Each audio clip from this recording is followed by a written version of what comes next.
وہ کہتے کہتے جھجک کر رک گئیں، پھر دوبارہ ایک نظر اس کے چہرے پر ڈالتے ہوئے بولیں، سمین بھی اچھی بچی ہے، کافی چکر لگاتی رہتی ہے، اکثر مجھ سے ملنے آ جاتی ہے۔ نہیں، سمن تو ہرگز نہیں، وہ قطعی لہجے میں بولا۔ سمین کے بارے میں اس کے خیالات اتنے سال گزرنے کے بعد بھی نہیں بدلے تھے، وہ آج بھی اس معاملے میں اتنا ہی اٹل تھا۔ پھر مناہل ہر لحاظ سے بہتر ہے۔ نصرت نے اپنی تینوں بیٹیوں کی پرورش ایک ہی خطوط پر کی تھی۔ داؤد سلمان کے دل میں ایک مرتبہ پھر ٹیس سی اٹھی تھی۔ میری سمجھ میں کچھ نہیں آ رہا، بے چینی سے کہتے ہوئے اس نے اپنا سر زرتاج بیگم کی گود میں رکھ دیا۔ لیکن میرے سمجھ میں سب کچھ آ رہا ہے۔ آہستہ سے اس کے گھنیری بالوں میں انگلیاں چلاتے ہوئے وہ کچھ سوچ کر مسکرا دیں۔ اب نہیں، ہرگز نہیں، ہر دفعہ شکست میرے حصے میں کیوں آتی ہے؟ میں اتنی بھی عرضہ نہیں داؤد سلمان۔ وہ جب سے داؤد پیلس سے لوٹی تھی مسلسل کمرے میں چکرا رہی تھی، نہ جانے کتنے چکر کاٹ لیے تھے اس نے، یہاں سے وہاں تک۔ یہ اس کی دوسری مرتبہ تذلیل ہوئی تھی۔ پہلی دفعہ تو وہ خود پر جبر کر گئی تھی، لیکن اب کی دفعہ وہ اپنے اشتعال کو دبا نہیں پائی تھی۔ اس کی انا بری طرح مجروح ہوئی تھی۔ وہ اس کی اونچی ناک کی مثالیں دی جاتی تھیں، مغرور اور نکچڑی کے نام سے اسے ابھی تک یاد کیا جاتا تھا۔ اس کے باوجود وہ 2 دفعہ اسے ٹھکرا گیا تھا، اسے بے مول کیا گیا تھا، پل کھاتی ہوئی ناگن کی طرح ابھی تک مچل رہی تھی۔ اپنا آپ اتنا مت گراؤ سمین کہ مجھے تمہاری دوستی پر ندامت ہونے لگے۔ میرا جواب آج بھی وہی ہے جو آج سے 5 سال پہلے تھا۔ داؤد سلمان کا قطعی انداز اسے یاد آیا تو وہ نئے سرے سے تپ گئی۔ میں تم سے ایسا بدلہ لوں گی داؤد سلمان، تم ہمیشہ یاد رکھو گے۔ تمہیں بھی پتہ چلے گا نارسائی کیا چیز ہوتی ہے۔ تم نے میری محبت کو ٹھکرایا ہے، اب دیکھنا تمہیں محبت قدم قدم پر ٹھکرائے گی۔ محبت کے جواب میں ملنے والی اذیت کیسی ہوتی ہے، اس کا حساب تمہیں اب ہوگا، اور خوب ہوگا۔ دونوں مٹھیاں بیچتے ہوئے وہ تصور میں اس سے مخاطب ہوئی۔ آنکھیں لپٹے تھیں جو اسے اپنے وجود سے نکلتے محسوس ہو رہی تھیں۔ تم پچھتاؤ گے، بہت پچھتاؤ گے داؤد سلمان، ابھی سے خود کو تیار کر لو۔ وہ جیسے کسی نتیجے پہ پہنچ گئی تھی، دل میں ایک مسم ارادہ کرتے ہوئے وہ ٹیلی فون کی طرف بڑھ گئی۔ مناہل آپی، کھانا لاؤں آپ کے لیے؟ وہ جو اپنے خیال میں مگن تھی ایک دم چونک اٹھی، سر اٹھایا تو نوشابہ کو سامنے پایا۔ میں پوچھ رہی تھی کھانا کھائیں گی آپ؟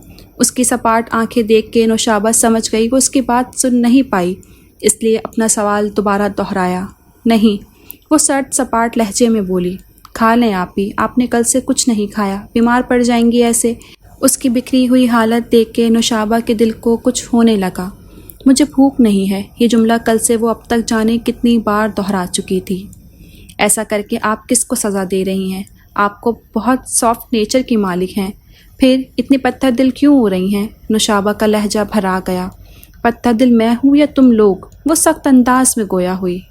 میرے ساتھ تو ایسا مت کریں آپی، میں تو آپ کی بہن ہوں۔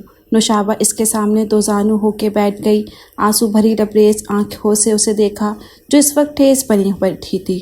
میری بہن ہو؟ مناہل نے نظریں اس پر گاڑیں۔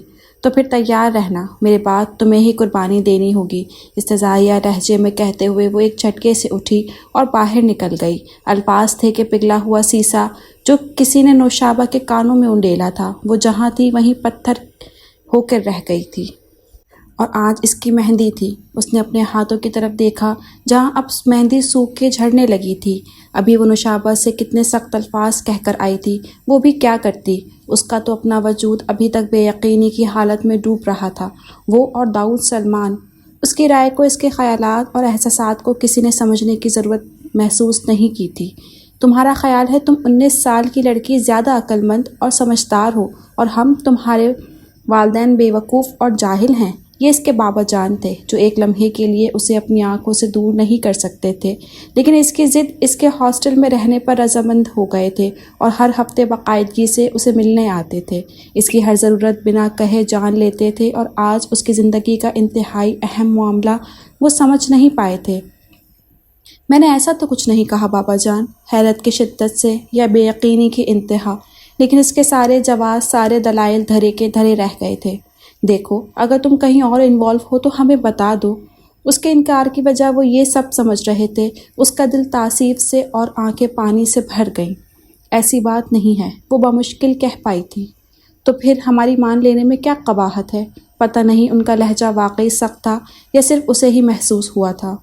ٹھیک ہے، مجھے کوئی اعتراض نہیں۔ اس سے پہلے کہ وہ مزید کچھ کہتے یا اس کے ضبط کا بندھن جواب دے جاتا، وہ 2 ٹوک الفاظ میں کہہ کر وہاں رکی نہیں تھی۔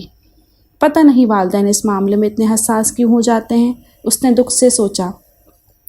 بس چندہ لوگوں کو ہی انوائٹ کیا گیا تھا، وہ بھی ماما نے ہی کہا تھا، ورنہ بابا تو چاہ رہے تھے صرف سادگی سے نکاح ہو جائے۔ اس کے چند ایک کزنز ہی تھیں جنہوں نے شور ہنگامہ کرنا چاہا تھا، لیکن وہ طبیعت کی خرابی کا بہانہ کر کے چلی آئی تھی۔ نازیہ آپی کی شادی پر انہوں نے کتنا انجوائے کیا تھا، اور مہندی والے دن تو اتنی ہلچل مچی ہوئی تھی کہ اسے خود کچھ سمجھ نہیں آ رہی تھی کہ کیا کرے اور کیا نہ کرے۔ اس کے دل میں ہوک اٹھی، او نازیہ آپی! اس کی آنکھوں میں مرچیں بھرنے لگی، ماضی کا ایک ایک لمحہ اس کی آنکھوں کے سامنے گھومنے لگا۔ نہیں بہن، وہ لوگ ہمارے ہم پلہ نہیں، بس تم ہمارے جیسے گھرانے میں کوئی اچھا سا لڑکا ڈھونڈو۔ فردوس خالہ کی بات سن کے نزہت نے کہا، یہ تم نے خوب کہی نزہت، آج کل ایسے رشتے تو بڑے نصیبوں والوں کو ملتے ہیں، اور تم ناشکری کر رہی ہو۔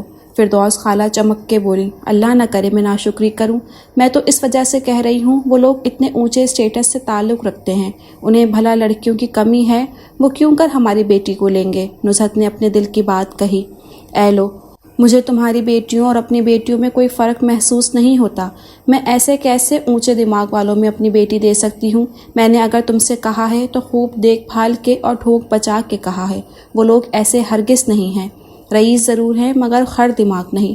میری بہن ایک عرصے سے انہیں جانتی ہے، میں تو یوں ہی اتفاقاً ان کے ساتھ ان کے گھر چلی گئی تھی، بلکہ یہ کہو کہ قسمت لے گئی، ورنہ میں اکثر اپنی بہن سے ملنے جاتی رہتی ہوں، لیکن کبھی حویلی جانے کا اتفاق نہیں ہوا۔ بس حویلی جانا ہوا تو روبینہ نے باتوں میں ہی ذکر چھیڑ دیا، فردوس رشتے کرواتی ہے۔ سرتاج بیگم نے اپنے بیٹے کے لیے کہا تو میرے ذہن میں پہلا نقشہ ہی نازیہ کا ابھرا، میں نے تو وہی نازیہ کے متعلق سب کچھ کہہ دیا، وہ تو میرے ساتھ آنے کو تیار تھیں، لیکن میں نے کہا ایک دفعہ تم سے تو رائے لے لوں، ایسے اچھے گھرانے تو ہر کوئی چاہتا ہے، اور پھر تم کون سا کسی سے کم ہو، اللہ کا دیا سب کچھ ہے، کون سی ایسی نعمت خدا کی جو تمہارے پاس نہیں ہے؟ اور سرتاج بیگم نے تو مجھے وہیں بتا دیا تھا، انہیں کسی قسم کا لالچ نہیں، بس لڑکی پڑھی لکھی ہو اور سلجھی ہوئی ہو۔ ارے لڑکیاں تو انہیں بہت ملی ہیں، لیکن آج کل کا دور ہی بڑا لالچی ہے، ہر کسی کی نظر دولت پر ہوتی ہے۔ میں نے تو صاف کہہ دیا، اپنی نزہت تو اتنی غیرت مند ہے، بیٹی سے کبھی ایک ڈھیلا بھی نہ لے۔ فردوس خالہ نے تو پوری تقریر ہی کر ڈالی تھی، اور آخر کار انہوں نے نزہت کو نیم رضامند کر ہی لیا تھا۔ شام کو نزہت نے ایاز سے اس بارے میں بات کی، شروع میں تو وہ بھی متذبذب تھے، لیکن نزہت کے قائل کرنے پر وہ اتنا کہہ کے اٹھ گئے، میں پہلے لڑکے کے بارے میں پتہ کروا لوں، پھر کوئی حتمی فیصلہ کریں گے۔ ماما، ہمیں نہیں کرنا یہ رشتہ۔ مناہل بھی اتفاقاً گھر آئی ہوئی تھی، بابا جان کے اٹھتے ہی وہ لپک کر نزہت کے پاس آئی تھی، کیونکہ وہ ساری داستان سن چکی تھی۔ کیوں؟ نزہت نے تیکھے چتون سے دریافت کیا۔ ماما، جو وڈیرے ٹائپ لوگ ہوتے ہیں نا، یہ بالکل بھی اچھے نہیں ہوتے، بڑے غصیلے، روب چلانے والے اور عیاش طبعی ہوتے ہیں۔ وہ آلتی پالتی مار کے صوفے پر بیٹھ گئی اور بڑی مفید معلومات انہیں دے رہی تھی۔ اچھا، تمہیں کیسے پتہ؟ نزہت نے اسے گھورا۔ اور ویسے بھی وہ وڈیرا حویلی میں نہیں رہتا، اس کا اپنا گھر اسلام آباد میں ہے اور وہیں بزنس سیٹل ہے۔ یہ تو اور بھی غلط بات ہے، یعنی کھلی چٹی ہے۔ ان کے گھورنے کی قطعی پرواہ نہ کرتے ہوئے وہ اپنی بات پر ڈٹی ہوئی تھی۔ وہ جو میری دوست ہے نا جبین، اس کی آپی کی شادی ہوئی تھی اسی طرح ایک وڈیرے کے ساتھ، بلکہ وڈیرا پلس بزنس مین۔ پہلے تو جبین لوگوں نے ان کی دولت دیکھتے ہوئے اپنی بیٹی دے دی، لیکن بعد میں بڑا پچھتائے۔ وہ بالکل بھی اچھا نہیں نکلا، پہلے بھی ایک بیوی کو فارغ کر چکا تھا۔ جبین کی آپی کی تو بالکل بھی قدر نہیں کرتا، اپنی منمانی کرتا ہے، بیوی کو تو پاؤں کی جوتی بنا کر رکھا تھا، مارتا پیٹتا بھی تھا، ابھی تک ویسا ہی ہے۔ جبین بیچاری بہت کرتی ہے، لیکن وہ کیا کر سکتی ہے، ان سب کی فطرت ایک سی ہی ہوتی ہے ماما۔ جبین نے تو اسے اور بھی بہت سے قصے سنائے تھے اپنی بہنوئی کے، لیکن وہ سب مناہل ماں کو نہیں بتا سکتی تھی۔ ایسے لوگ اچھے نہیں ہوتے، ان کی عادات بہت عجیب ہوتی ہیں۔ ہمیں کیا ضرورت ہے رسک لینے کی؟ اپنی نازیہ آپی کے لیے رشتوں کی کمی نہیں، وہ اپنے موقف سے ہٹنے کو تیار نہ تھی۔ تمہارے بابا کہہ تو رہے ہیں پتہ کروائیں گے، پھر ہی کوئی حتمی فیصلہ ہوگا۔ انہوں نے فی الحال تو اسے ٹالنا چاہا، اور پتہ نہیں کیوں مناہل کو یقین تھا اس کا خیال درست نکلے گا اور یہ رشتہ نہیں ہو سکتا، لیکن یہ اس کی خام خیالی ہی نکلی، کیونکہ اسے تو بابا اگلے روز کالج چھوڑ آئے۔